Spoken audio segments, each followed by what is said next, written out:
بسم الله الرحمن الرحیم. دا کوم سامان چې یشته دغه د مو سره ملګري چې کوم امداد کړی دی دغه غریبون یتیمون مسکینون لور دي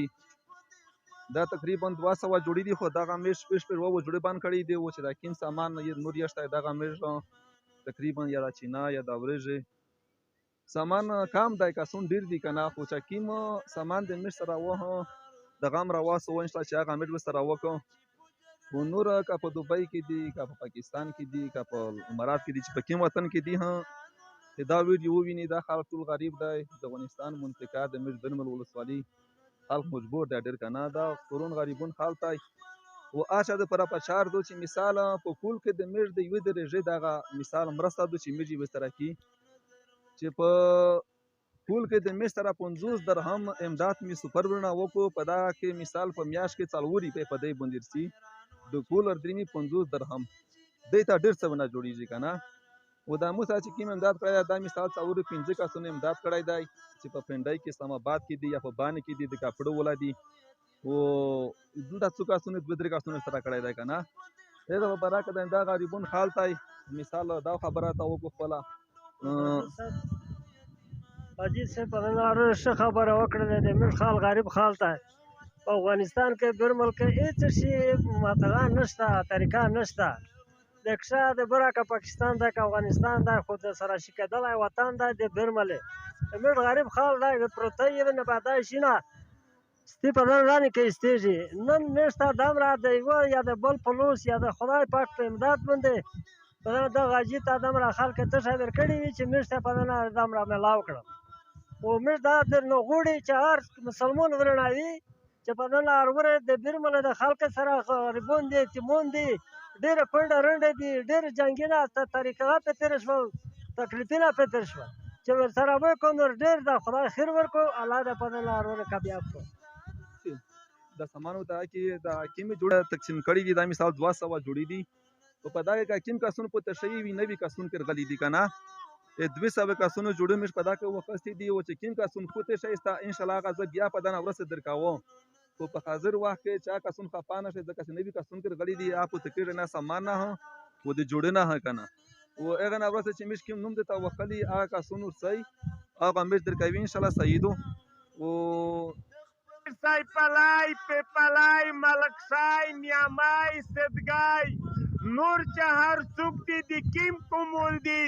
یا په عربستان دي یا په کراچي دي یا په بل دي فیصل آباد پنډای دا رنګ پاکستان کې په افغانستان دي دا ته امدادینه ارلژیا او دلولی خان یو امانتدار سړی یو اخلاصمن سړی دی دغه ته تو صدقه ارلژی دای تقسیموي نه یې دای ځون تجدي ډېر قیمتي سړی دی الله تعالی و دین خلای که جادو په درجه کې تنمی دس تقسیم کا دا د توش چینا پیسې پرجا کې تقسیم شولې دغه دمره صوب دی چې کیم یو سړی پرجا کې و چاته تنمی لشکی شایور کو د پیغړه په یاد شوده یا یو الیګ یو ټماټر یو خو د دغه سړی ګناهی نه معاف شول او بل دای د جهنم نه ازود شو الله تعالی د دغه امداد کوین کې امداد وکړو آمنت بالله صدق الله العظیم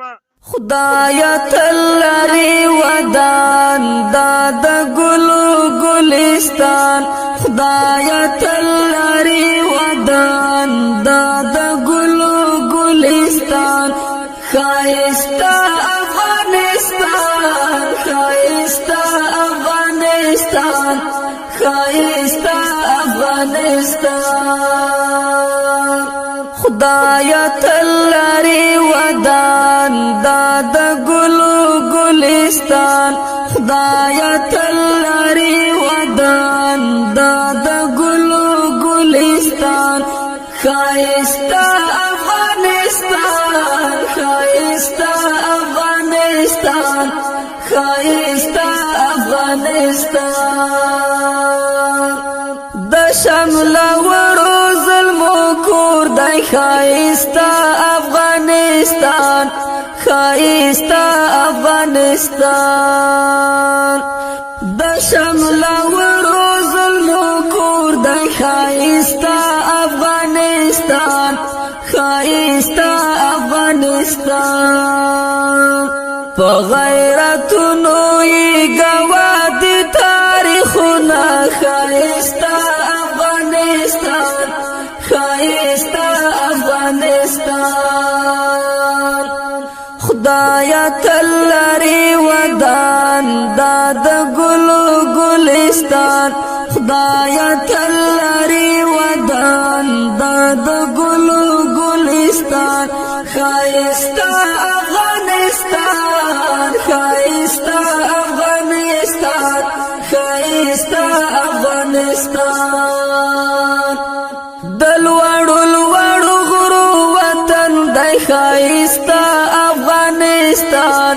خایستا افغانستان